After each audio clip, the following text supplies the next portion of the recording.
Assalamualaikum warahmatullahi wabarakatuh.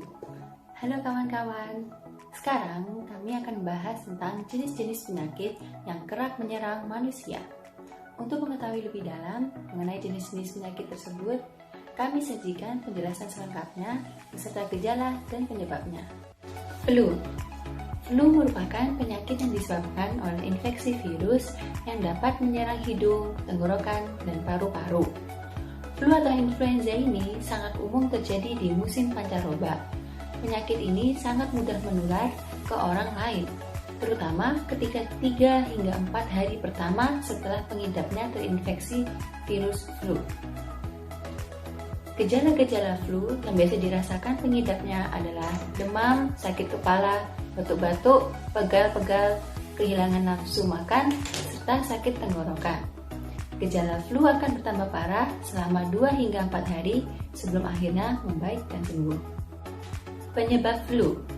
Virus influenza adalah penyebab flu pada seseorang. Di samping itu, seseorang bisa tertular virus ini akibat menghirup udara yang sudah tercemar virus influenza dari orang yang terinfeksi. Cara penularannya bisa melalui bersin atau menyentuh benda yang terkontaminasi virus flu. Selain itu, flu juga bisa menyebar lewat kontak dengan hewan yang sudah terinfeksi. Pengobatan flu. Umumnya, flu dapat sembuh dengan sendirinya.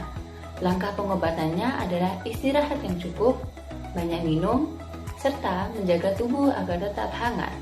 Disarankan bagi pengidap untuk mengonsumsi obat penurun demam. Obat penurun demam juga dapat mengurangi gejala nyeri dan pegal dari flu. Pengidap tidak dianjurkan mengonsumsi antibiotik karena obat ini berfungsi membunuh bakteri, sedangkan flu tidak disebabkan oleh bakteri, namun disebabkan oleh virus. Halo teman-teman, saya Fatarani. Sekarang saya akan membahas materi berikutnya, yaitu demam. Jadi, apa itu demam? Demam adalah kondisi meningkatnya suhu tubuh hingga lebih dari 38 derajat Celcius. Demam menandakan adanya penyakit atau kondisi lain di dalam tubuh kita. Demam umumnya terjadi sebagai reaksi dari sistem imun dalam melawan infeksi, virus, bakteri, jamur, atau parasit penyebab penyakit.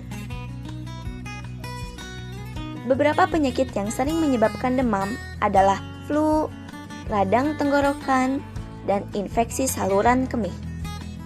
Selain penyakit, ada beberapa kondisi yang dapat menyebabkan terjadinya demam, yaitu paparan cuaca dan suhu panas yang berlebihan ataupun siklus menstruasi.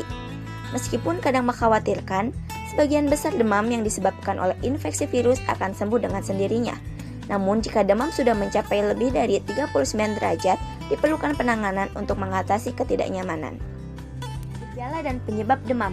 Gejala dari demam yang bisa terjadi antara lain sakit kepala, leher kaku, sakit mata, gatal-gatal, pilek, sakit telinga, batuk-batuk, sakit tenggorokan, sulit bernafas ataupun nyeri di dada, sakit perut, perubahan BAB, ataupun pembesaran kelenjar getah bening, sakit saat buang air kecil. Dan itu semua bisa disebabkan karena adanya cedera atau luka yang terinfeksi sebelumnya, ataupun efek bekas operasi sebelumnya, penyakit yang menyebabkan peradangan kronis, efek setelah menerima beberapa jenis imunisasi, ataupun setelah menerima obat. Pengobatan dan pencegahan. Jika kita demam, sebaiknya diatasi dengan beristirahat yang cukup, minum air putih yang banyak, gunakan pakaian yang tipis dan nyaman, dan mengkonsumsi obat penurun demam seperti paracetamol. Segitu saja materi tentang demam. Sekarang kita lanjut ke materi berikutnya. Terima kasih. Diare adalah gangguan pencernaan yang ditandai dengan terlalu sering atau terus-menerus buang air besar. Biasanya feses yang keluar ketika buang air besar saat diare bertekstur encer dan lembek atau cair berair. Diare terbagi menjadi 2 jenis, akut dan kronis.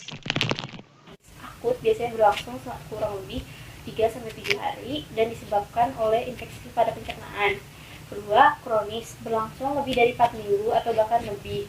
Kondisi ini kurang umum dan biasanya disebabkan oleh kondisi medis, alergi, obat-obatan, atau infeksi kronis. Contohnya radang usus. Secara umum, diare disebabkan oleh masalah pencernaan. secara detailnya. Pertama, keracunan makanan dari makanan tidak higienis, basi, dan terkontaminasi bakteri. Kedua, infeksi bakteri, parasit, atau virus. Mereka masuk melalui makanan dan minuman. Contohnya, Salmonella, norovirus, entamoeba, dan lain-lain. Ketiga, efek samping obat. Contohnya, kemoterapi untuk pengobatan kanker. Keempat, gangguan pencernaan. Gangguan pencernaan seperti lactose intolerant atau intoleransi laktosa, yaitu gangguan pencernaan penyebab diare yang terjadi ketika tubuh tidak mampu memecah gula alami dalam susu, atau penyakit radang usus. Diare juga dapat disebabkan oleh makanan manis. Kebanyakan pemanis tambahan tidak dapat dicerna dengan baik oleh perut. Contohnya gula alami fruktosa dan pemanis buatan seperti sorbitol. Terakhir, stres. Beberapa gejala dari diare. Yang pertama, perut kembung atau kram. Kedua, feses berbentuk cair atau lembek. Ketiga, rasa mules. 4, mual dan muntah. 5, feses berlendir atau berdarah ataupun mengandung makanan yang belum tercerna. 6, demam. Terakhir, sakit kepala. Diare pertama adalah jangan sampai dehidrasi. Ciri-ciri dehidrasi adalah pertama, rasa haus. Buang air kecil jadi berkurang dari biasanya. Urin berwarna gelap, kulit kering, mudah lelah, pusing dan sulit untuk berdiri, sakit kepala. Karena itu, kita harus minum air dan cairan elektrolit. Setelah buang air besar atau muntah, minum oralit. Jika sudah lemas, minum obat penghenti buang air besar. Kedua, hindari makanan penyebab diare, makanan mengandung susu, kafein, atau makanan pedas. Pertama, selalu mencuci tangan, terutama sebelum dan sesudah makan, setelah keluar dari toilet, setelah menyentuh daging yang belum dimasak, atau setelah bersin dan batuk, dengan menggunakan sabun dan air bersih. Kedua, mengonsumsi makanan dan minuman yang sudah dimasak hingga matang sempurna, serta menghindari makanan dan minuman yang tidak terjamin kebersihannya. Nah, sekarang kita akan mempelajari materi selanjutnya, yaitu MAH. Apa sih MAH itu?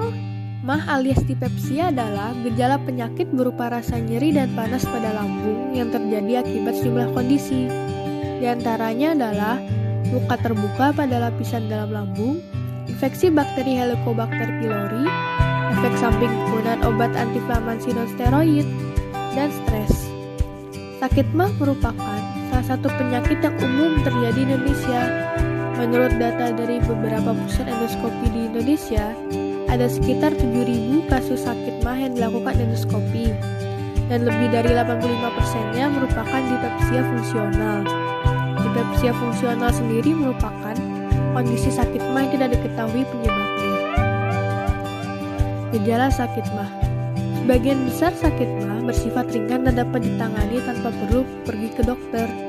Namun, segera temui ke dokter jika sakit MAH terjadi secara terus-menerus dan disertai gejala seperti muntah-muntah, sulit menelan, nyeri ulu hati, dan berat badan turun tanpa sebab.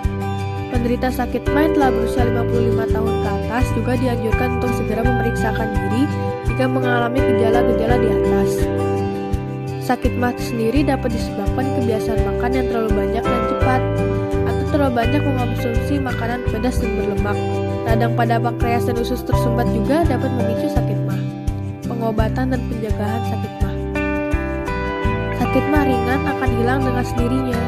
Adapun sakit MAH yang parah dan harus diatasi menggunakan obat-obatan seperti antasida, antibiotik, dan antidepresan. Penggunaan obat MAH dan terapi seperti meditasi dan relaksasi juga bisa membantu mengatasi sakit MAH. Sakit MAH dapat dicegah dan diatasi dengan cara makan secara perlahan, dalam porsi yang kecil, batas konsumsi makanan pedas dan berlemak, kurangi minuman berkafein, hindari obat-obatan yang menyebabkan nyeri lambung. Teman, berhubung kita sudah berada di ujung video, semoga materi yang kami berikan bisa bermanfaat buat teman-teman semuanya. Bila ada kesalahan, mohon dimaafkan. Wassalamualaikum warahmatullahi wabarakatuh.